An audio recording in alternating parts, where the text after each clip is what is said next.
오늘 본문을 중심으로 해서 주의 만찬을 먹고 마실 때에 라는 주제를 가지고 함께 말씀 나누겠습니다. 우리 교회는 매월 마지막 주 주일에 성찬 예식을 거행합니다. 성찬 예식을 통해서 우리가 주님과 하나 되고 또한 주님의 잔과 떡을 나누어 먹는 교회 공동체가 하나 되기를 소망합니다. 매월 성찬 예식이 치러지기 때문에 어느 때인가 우리가 너무 습관적으로 형식적으로 성찬에 임하는 것은 아닐까 늘 경계하며 기도하며 준비하고 있습니다.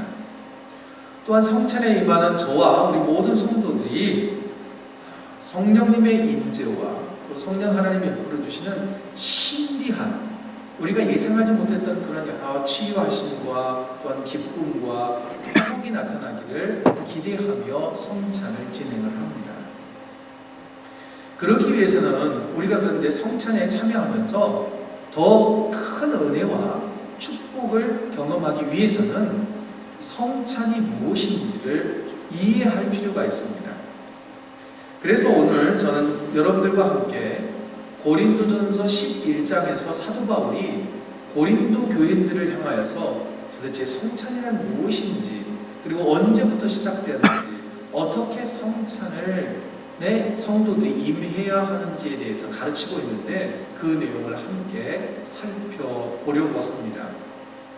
먼저 우리가 이 질문에 대해 성찬이 무엇인가를 알아가기 위해서 몇 가지 질문들을 좀 던져봅니다.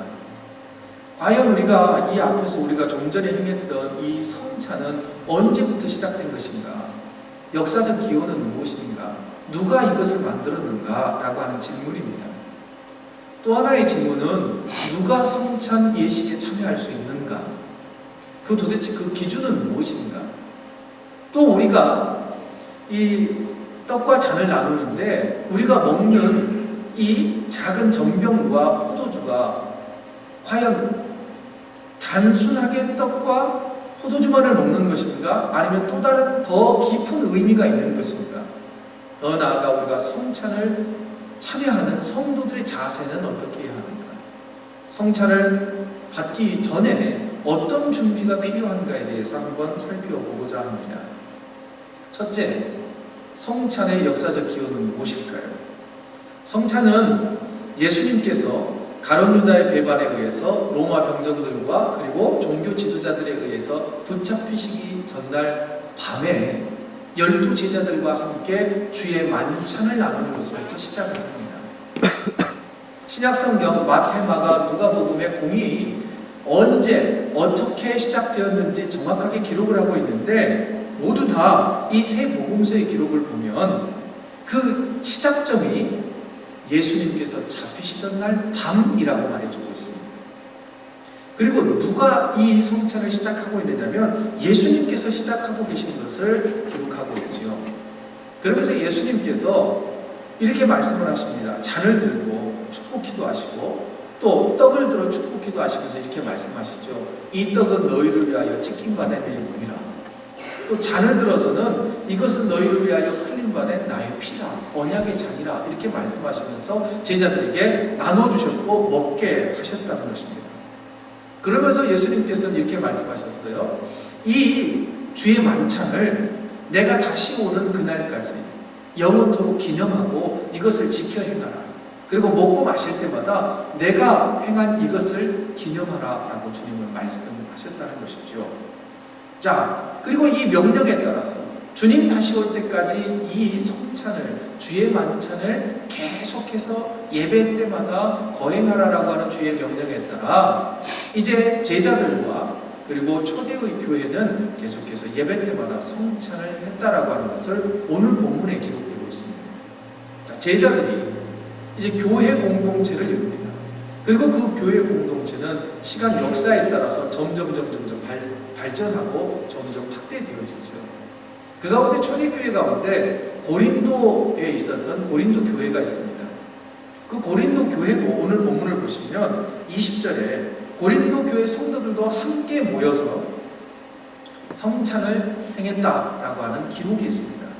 그리고 사도 바울은 오늘 고린도 교회 성도들에게 똑같이 이 성찬의 역사적 기원이 어떻게 되는지 가르치고 있습니다. 그게 오늘 본문인 23절과 24절입니다. 23절과 24절에 이렇게 말하고 있어요. 내가 너희에게 전한 것은, 지금 앞으로 사도 바울이 고린도 교회 성도들에게 내가 지금부터 말하는 것은 나의 말이 아니라는 거예요. 주께 받은 것입니다. 예수님께서 하신 것이고 예수님께서 역사적으로 맨 처음 시작하신 것을 내가 너희에게 지금 대신 전해주고 있다라고 하는 것을 밝히고 있습니다. 그러면서 그 시작점은 곧 주 예수께서 잡히시던 날 밤에, 그때부터 이 성찬은 시작되었다라고 말해주고 있습니다. 보십시오. 사도 바울은 고린도 교회 성도들에게 말하고 있습니다. 성찬은 주님께서 시작하셨고 또 그 방법은 똑같이, 즉 예수님께서 떡을 가지시고 축사하시고 기도하셨단 말이에요. 축사하셨단 말은 떼어서 말씀하셨어요. 이것은 너희를 위하여 위하는 내 몸이다. 이것을 행하여 나를 기념하라. 여러분, 제가 좀 전에 여러분들에게 떡을 나눌 때 어떻게 했습니까? 똑같이 말씀드리지 않았습니다. 이것은 주님의 몸입니다.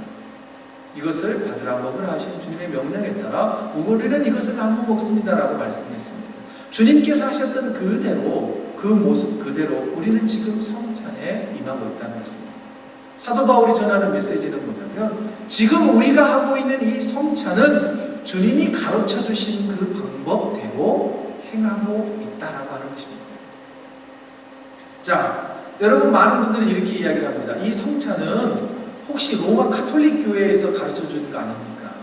또는 종교의 지도자들이 또는 목회자들이 성도들에게 뭔가 심리적인 경험을 좀 해주게 하기 위해서 만들어내는 퍼포먼스가 아닙니까? 또는 어떤 교파가 만들어내거나 종파가 만들어내는 그런 산물이 아닙니까? 라고 생각하시는 분들도 있습니다.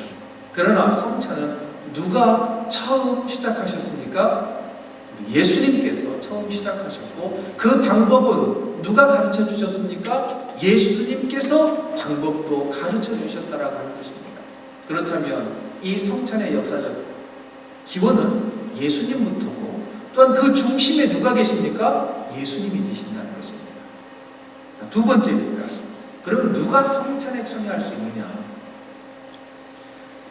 그 기준은 뭐냐면 세례받은 성도만 성찬에 참여할 수 있다는 것입니다. 여러분, 주님이 이 최후의 만찬 자리에 초대한 사람은 누군가요? 누구나 다 초대한 게 아니라는 거예요. 첫 번째의 성찬은 주님께서 12제자만 초청해서 그들과 만찬을 나누셨다는 것입니다. 여러분, 이 성찬이라고 하는 것은 일반 식사가 아니에요. 일반적인 잔치가 아니란 말입니다. 행사가 아니에요. 누구나 다 오는 놀이동산과 같은 그런 곳이 아니라는 것이죠. 분명하게 제한된 자들만, 선택되고 구별된 자들만 성찬에 참여할 수 있다는 것입니다. 그래서 오늘날의 성찬도 참여할 수 있는 자격과 조건이 명확하게 구분이 되어 있습니다. 공식적인 자격 조건은 다시 말씀드리지만 세례를 받는 사람만 성찬에 참여할 수 있다는 것입니다. 왜일까요? 왜 세례를 받은 사람만 성찬에 참여할 수 있을까요? 세례가 무엇인지를 먼저 또 알아야 합니다. 세례는 뭘까요? 내가 예수 그리스도를 나의 구세주로, 나의 구원자로 믿습니다라고 하는 신앙의 고백이 확실하게 이루어진 사람들에게만 세례가 베풀어지죠. 이 세례라고 하는 것은 내가 그리스도인입니다라고 하는 공식적인 선언입니다. 또한 교회에서 이 사람은 예수 그리스도를 믿는 믿음의 사람이 확실합니다라고 하는 것을 인정해주는 절차라고 하는 것이죠. 그 때문에 세례받지 않았다고 하지만, 그렇기 때문에 그렇지만 세례받지 않았다고 해서 이 성찬 자체에, 이 행해지는 행위 자체에 참여하지 못하는 건 아닙니다. 누구에게나 이 성찬하는 것은 다 공개되어 있습니다. 그러나 직접 떡과 잔은 먹을 수가 없는 것이죠. 더 나아가서 세례를 받지 않았다고 해서 예배에 참석할 수 없나? 그렇지 않습니다. 예배에 참석할 수 있습니다. 또 내가 아직 세례를 받지 않았다고 해서 하나님이 베풀어 주시는 은혜를 받지 못하는 것이냐? 그렇지 않습니다. 예배에 참여한 모든 자에게 구원의 은혜가 부어집니다. 또 하나, 세례를 내가 받지 못했다고 해서, 아직 받지 않았다고 해서 내가 구원받지 못하는 건 아닌가? 이렇게 기록되어 있습니다. 우리에게 구원에 대한 조건에 대해서. 구원에 대한 조건에 있어서 세례라고 하는 것은 필수 조건은 아니라는 거예요. 세례를 받지 않았지만 내가 구주를 영접하는 자들은 구원도 받을 수 있습니다. 그러나 문제는 세례라고 하는 것이 왜 중요하냐면, 내가 예수 그리스도를 믿는다고 한다면, 정말 믿는다면, 진실로 믿는다면 서둘러 세례를 받고 싶어 한다는 것입니다. 목사님 괜찮아요. 저는 충분히 믿음이 좋습니다. 그러나 세례만은 받고 싶지 않습니다. 조금 더 기다려주세요. 그렇다고 한다면 아직은 그 사람의 신앙이 성숙한 단계에 이르지 못했다고 하는 증거라는 것이에요. 왜냐하면 예수님께서도 공생애를 시작하시면서 3년 동안의 공생애를 시작하시기 전에 요단강가에 가서 세례 요한에게 세례를 받으셨습니다. 예수님은 죄가 없으신 분이세요. 세례를 받지 않아도 되신 분이에요. 그러나 예수님께서는 스스로 자원하셔서 세례를 받으셨습니다. 그건 뭘까요? 이제부터 내가 메시아로서의 사역을 공식적으로 수행하겠다라고 하는 증거를 보여주신 것이고, 또한 내가 이제 거듭난 자의 삶을 살아야겠다라고 하는 것을 공포하신 것입니다. 예수님께서 이처럼 세례를 받으셨기 때문에 예수 그리스도를 따라가는 모든 그리스도인은 예수님의 뒤를 따라 예수님처럼 세례 받는 것이 마땅하다는 것입니다. 자, 그렇다면 여러분, 세례 받는 사람만 성찬에 참여하다는 것이 어느 정도 이해가 되시죠? 또 하나, 주님께서는 우리 성도들에게 마지막 명령을 해주셨는데, 그 마지막 명령은 이렇습니다. 그러므로 너희는 가서 모든 민족을 제자로 삼아 아버지와 아들과 성령의 이름으로 세례를 베풀라. 성부, 성자, 성령의 이름으로 세례를 베풀라라고 말씀하셨어요. 이 말은 뭐예요? 제자 삼는 그 조건 가운데 세례를 베푸는 것이 중요하다는 거예요. 믿음의 확증을 보여주는 게 중요하다는 거예요. 그렇다면 여러분, 세례받고 성찬에 참여하는 것이 마땅한 것입니다. 그러나 이를 통해 볼 때 성찬은 그리스도인으로 거듭난 자들만이 가능하다는 것을 우리에게 말해주고 있습니다. 또 하나, 오늘 본문에 보면 이 성찬이라고 하는 것은 누구나 할 수 없고 아무 데서나 해서는 안 된다라고 하는 것을 강조하기 위해서 모임, 교회라고 하는 것을 강조합니다. 무려 5번이나 모임이 모였을 때, 교회가 모였을 때에 성찬을 하라라고 말씀해주고 있어요. 이것은 무엇일까요? 어떤 의미가 있을까요? 여러분, 교회라고 하는 것을 좀 이해하실 필요가 있습니다. 교회는 건물이 아닙니다. 예배당이 교회가 아닌 거예요. 예수님께서 말씀하시는 교회는 예수 그리스도를 그리스도로 믿는, 구원자로 믿는 성도들의 모임, 그 성도들이 모여있는 그 커뮤니티가 곧 교회라고 말씀하세요.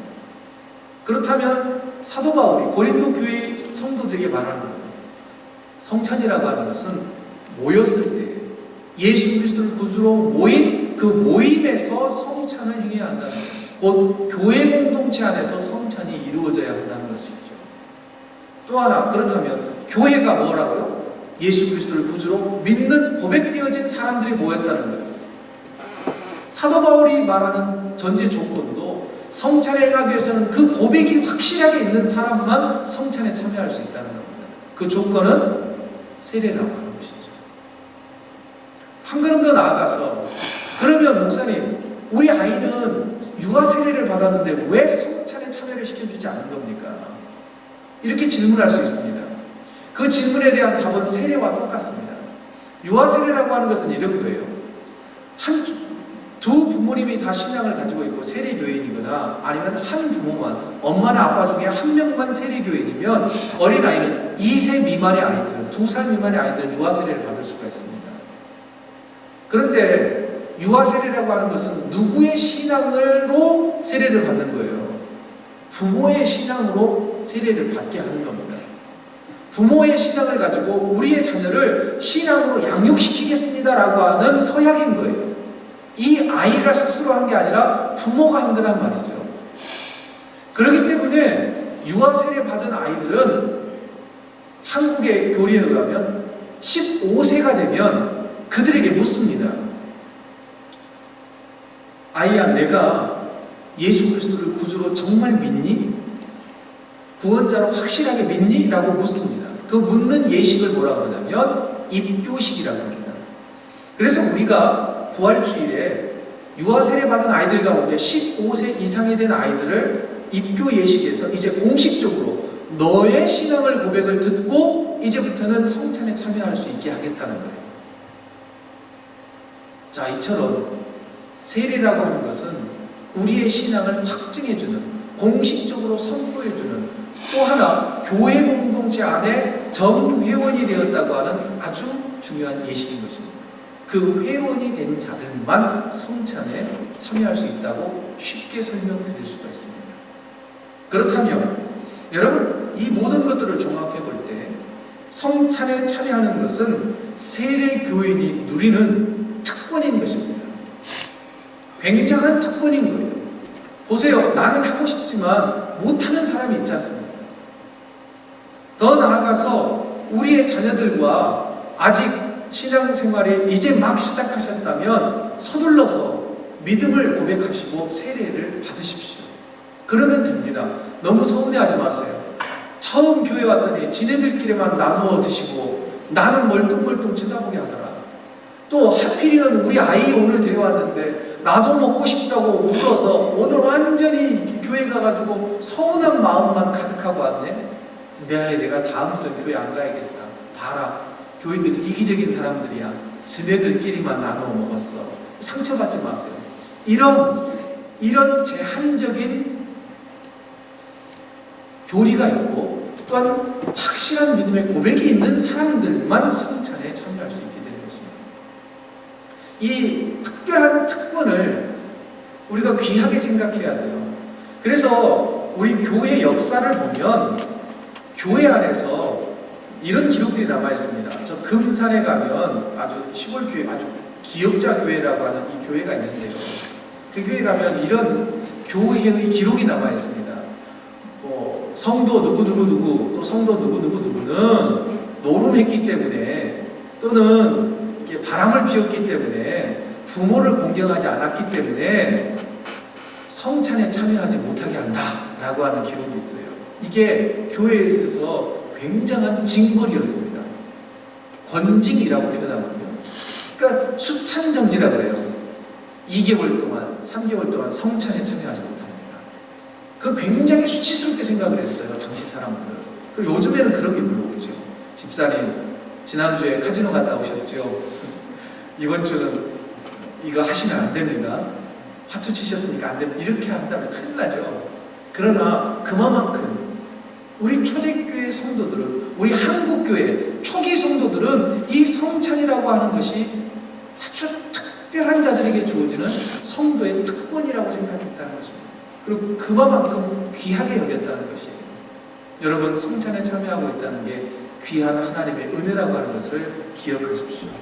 더불어 아직 성찬에 참여하지 못하신 분들은 부지런히 말씀을 읽고 듣고 실천함으로 빨리 성숙하셔서 세례받고 속히 이 성찬에 함께 참여하는 은혜가 있기를 소망해 봅니다. 세 번째입니다. 그러면 성찬 때 먹고 마시는 이 잔은 무엇일까? 무엇을 먹고 마실까? 24절과 25절을 봅니다. 24절과 25절을 보면 축사하시고 기도하시고 떼어 이르시되 이것은 너희를 위하는 내 몸이다. 잔을 들어서는 내 피로 세운 새 언약이다. 이렇게 말씀을 하셨어요. 여기에서 중요한 문장이 뭐냐면 이것은 너희를 위한 내 몸이고 내 피다 라고 하는 이 문장을 어떻게 해석할까라고 하는 겁니다. 이 말씀을 잘 해석해야 합니다. 이 말씀을 로마 카톨릭 교회와 개신교 교회는 아주 상반되게 해석을 합니다. 아주 다르게 해석을 해요. 먼저 우리는 무엇을 먹고 마셨습니까? 우리가 성찬 예식에서 분명하게 작은 전병과 포도주를 대신해서 우리가 포도주스를 사용합니다. 포도주스를 마셨습니다. 그러나 가톨릭 교회에서는 우리가 먹은 이 전병과 포도주는 그냥 전병과 포도주가 아닙니다. 포도주스가 아니라는 거예요. 사제가, 그 신부님이 이 떡과 포도주를 들고 기도한 후에 나누어주는 그 순간 이 떡은 예수님의 진짜 살로 변하는 겁니다. 그리고 잔을 기도하고 나누어주는 순간 이 포도주는 예수님의 진짜 피로 변하는 것입니다. 그걸 뭐라고 그러냐면 화채설이라고 합니다. 이 신학적으로 이런 이 예수님의 떡과 잔을 해석하는 부분에 있어서 가톨릭은 화채설이라고 해요. 본질이 바뀌어버리는 거예요. 본질이. 더 이상 이것은 전병이 아니고 주스가 아니고 포도주가 아닌 거예요. 그렇기 때문에 얼마나 귀합니까? 흘려서도 안 되고요. 작은 부스러기로 떨어지면 안 되는 것입니다. 그러나 이게 이제 문제가 되기 시작합니다. 왜 문제가 되느냐면 이것을 우상화하기 시작합니다. 왜냐? 우리가 먹고 마셨던 이 떡과 잔이 예수님의 진짜 살과 피기 때문에 이것을 신봉하기 시작하는 거예요. 우상처럼 떠받들기 시작하는 것입니다. 그래서 개신교 교회가 시작되면서 종교개혁자들은 이 로마 교회의 예배 예식 가운데 성찬에 이 화채설을 부정했던 것입니다. 그래서 나타난 사람이 뭐냐면 루터라고 하는 사람이 공제설이라고 하는 편제설이라고 하는 이론을 내세웠습니다. 그건 이거예요. 본질은 변하지 않으나 떡과 잔의 본질은 변하지 않으나 이 떡 안에 그리고 잔 안에 그리고 이 바깥에 그리고 모든 이 자리에 예수님이 실제로 함께 하신다 이렇게 생각을 했어요. 이 또한 틀린 것이었습니다. 또 종교개혁자 쯔빙글리라고 하는 사람은 우리가 먹고 나누었던 이 떡과 잔은 심벌이라는 거예요. 심벌, 상징이라는 거예요. 그리고 단지 메모리하는 거예요. 리멤버 하는 거예요. 단지 기억하는 것일 뿐이라는 거예요. 이것도 우리가 성찬을 통할 때 성령께서 우리에게 부어주시는 신비로운 영적인 체험을 너무나 감소시킨다는 거예요. 보통 모든 이제 장로교 전통을 가지고 있는 개신교회는 이 칼빈의 교리인 영적 임재설이라고 하는 것을 따릅니다. 우리 교회도 저도 이 영적 임재설을 믿고 따르고 있습니다. 그러면 이 영적 임재설이란 뭘까라고 하는 것입니다. 이 영적 임재설이라고 하는 것은 영적으로 하나님께서 우리에게 실제적으로 임하신다는 거예요. 물질의 변화가 일어나는 게 아니에요. 어떤 형태가 변하는 게 아니라는 거예요. 대신 성령 하나님의 사역을 통하여서 우리가 성령님이라고 하는 사역은 성령님이 어떻게 사역하시는지 눈으로 볼 수도 없고 우리가 만질 수도 없는 거지 않습니까? 그러나 이 성령 하나님께서 이 성찬 가운데 우리와 함께 하시면서 우리를 영적으로 변화시켜 주신다는 거예요. 그리고 실제적으로 예수님과 만나게 하시고 교제하게 하신다는 거예요. 그리고 또한 영적인 이 신앙 공동체가 하나 되게 하시더라는 거죠. 오늘 본문을 다시 한번 봅니다. 24절과 25절을 보면 이렇게 되어 있습니다. 24절에 나를 기념하라 하시고 나를 기념하라 하셨으니 여기에서 기념이라고 하는 이 단어는요 쯔빙글리가 말했던 상징설, 기념설과는 본질상 다른 것입니다. 단순하게 리멤버 하는 게 아니라는 거예요. 이건 뭐냐면 잘 보십시오. 예수님께서 처음 시작하셨던 이 성찬을 받기 위하여 우리 교회는 어떻게 합니까? 각 성도들이 다 일어나셔서 한 걸음 한 걸음 이 떡과 잔을 향하여 다가오지 않습니까? 그때에 우리는 역사적 그 현장의 자리로 돌아가는 겁니다. 그래서 여기 기념은 재현, 회상이라고도 표현합니다. 최초에 예수님께서 잡히시던 그날 밤으로 돌아가는 거예요. 걸어가면서 주님 나를 그 현장으로 데려가 주십시오. 내가 지금 그 현장에 나아갑니다라고 하는 거예요. 그리고 예수님께서 십자가에 달리셔서 채찍 맞으셨던 그곳, 가시멜류관 쓰셨던 그 십자가의 현장으로, 고난의 현장으로 우리가 들어가는 겁니다. 한 걸음 한 걸음 성령께서 우리를 그곳으로 이끌어 가시는 거예요. 그곳에는 성령님이 신비로운 체험을 하시게 하는 거라는 거예요. 이게 바로 영적 임재설인 것입니다. 또한 예수님께서 십자가에 달리셔서 상에 찔려 모든 물과 피를 다 쏟으셨던 그 현장을 생생하게 다시 재현하고 그 역사적 현장을 우리가 또 한 번 체험하게 하시는 거예요. 또 영적 임재라고 하는 이 단어는, 임재라고 하는 단어는 이런 것입니다. 우리가 성찬을 행할 때에 하늘 보좌에 계신 예수님이 이 땅으로 내려오신다는 것을 말하지 않습니다. 주님이 이곳에 임재, 곧 임하신다라고 하는 그런 의미가 아니라 성령님께서 우리를 강하게 하시고 또한 충만하게 하셔서 성령으로 거듭나게 하셔서 주님 보좌 있는 곳으로 우리를 끌어올리셔서 하늘 보좌에 계신 우리 주님과 함께 교제하게 하시더라는 거예요. 이게 바로 영적 임재설이라고 하는 것입니다. 주님과 교제하시는데 성령의 역사가 이 가운데 임재한다는 것입니다. 이게 바로 우리가 이 성찬 가운데 기억하고 또한 재현되어야 할 영적 임재설이라고 하는 것입니다. 자, 그렇다면 이런 실제적인 연합과 또한 실제적인 경험이 우리 성찬 가운데 있느냐? 라고 하는 것을 한번 되돌아보자는 것이죠. 성찬을 통하여서 역사적 예수를 만나고 나를 위하여 피 흘리셨던 그 고통의 현장을 직접 체험할 수 있는 그런 은혜의 자리가 성찬이라고 하는 것입니다. 자, 이제 마지막 성찬에 그러면 참여하기 위해서 우리는 어떤 준비가 필요할까요? 우리가 매번 성찬을 시작하기 전에 사도신경으로 신앙 고백을 하죠. 그 가운데 한 토막이 있습니다. 한 토막은 뭐냐면 성도가 서로 교통하는 것과, 여기서 교통이라고 하는 것은 교제한다라는 표현입니다.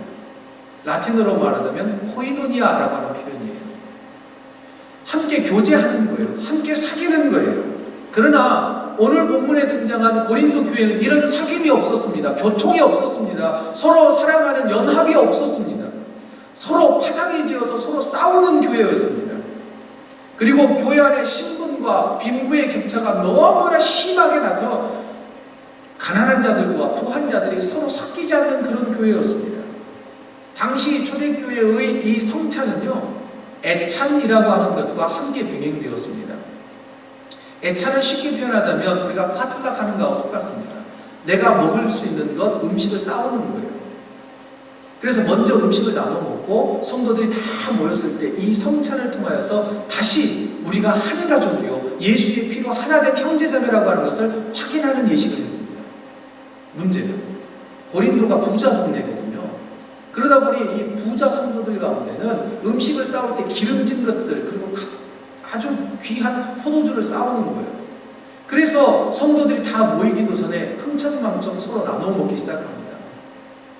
그리고 이제 예배 시간이 다 되어서야 노예의 신분으로 살았던 성도들, 노동자의 삶을 살고 있었던 성도들이 일과를 다 마치고 먹을 것조차도 없이, 그래 나눠 먹을 것은 없지만 내가 성찬에 참여하여서 그리스도를 만나고 성도들과 하나 되는 것을 내가 경험해야 되겠다고 찾아옵니다. 그런데 와서 보니 가난한 성도들이 보니 부자 성도들은 먼저 와서 다 배불리 먹고 심지어는 술에 취해 있는 성도들도 있었더라는 것이에요. 그런 모습을 보고 사도 바울은 호되게 야단칩니다. 19절과 20절입니다. 이렇게 되어 있습니다. 너희 중에 파당이 있어야 할 것이다. 우리가 서로 당을 나눠서 우리가 기득권을 가지고 있어야지, 이런 생각을 가지고 있었던 성도들에게 이렇게 말하죠. 그런즉 너희가 함께 모여서 주의 만찬을 먹을 수 없으니 차라리 성찬을 행하지 말라는 거예요. 그렇게 행하는 것은 차라리 안 하는 것만 못하다는 거예요. 그러면서 이렇게 말합니다. 34절입니다. 만일 누구든지 시장하거든 집에 가서 먹어라. 차라리 그런 것들은 집에 가서 먹지, 왜 너네들 와가지고 나는 부자네, 나는 잘 사네, 이런 것들을 드러내느냐고. 그러면서 왜 성도들을 마음 상하게 하고 오히려 성찬을 더럽히느냐고 사도 바울은 성도들을 향해서 책망하고 있는 것입니다. 그러면서 사도 바울은 예수님의 말씀을 인용하면서 성찬에 임하는 성도들의 자세는 어떠해야 하는지를 가르쳐주고 있습니다. 세 가지를 말합니다. 첫 번째, 27절입니다. 합당하지 않게 먹고 마시는 자는 합당하게 먹고 마셔야 된다는 거예요. 여러분, 여기서 합당하다는 건 뭐냐면 양팔적으로를 의미합니다. 쉽게 표현하자면 하나는 이 오른손은 예수님의 이 살과 피를 나누는 떡과 잔을 성찬이에요. 성찬의 무게중심은 항상 무겁지요. 그래서 항상 밑으로 내려가 있습니다. 그러나 이 왼쪽은 누구냐? 성도들이 성찬을 대하는 자세인 거예요. 엄중하고 귀하고 거룩한 성찬은 항상 무겁습니다.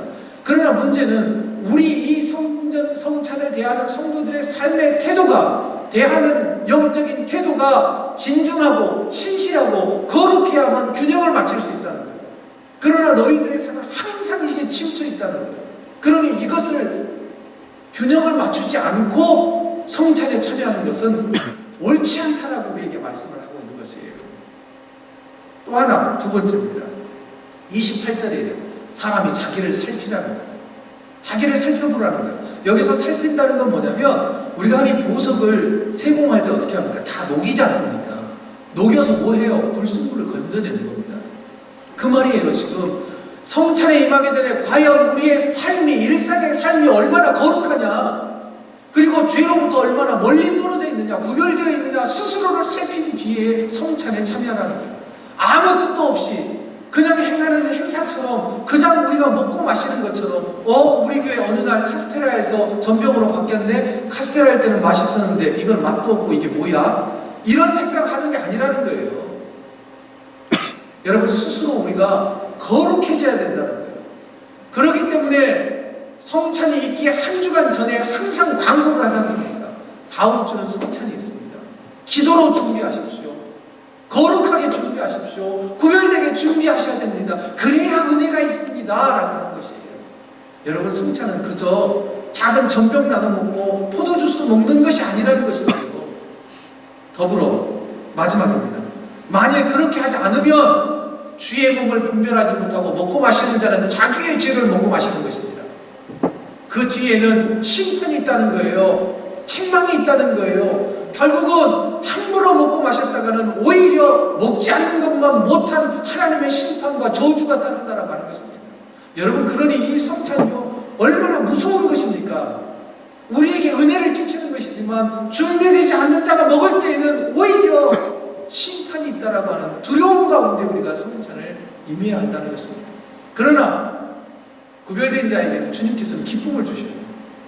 여러분, 식탁위의 교제라고 주님 말씀하지 않습니까? 믿는 자들과 함께 기쁨을 나누는 거예요. 기쁨을, 부활의 소망과 우리에게 은혜를 베풀어 주신 그 은혜를 함께 나누어 먹는 거예요. 여러분, 누구와 기쁨으로 나누어 먹어야지 슬픔으로 나누어 먹으면 어떻게 될까요?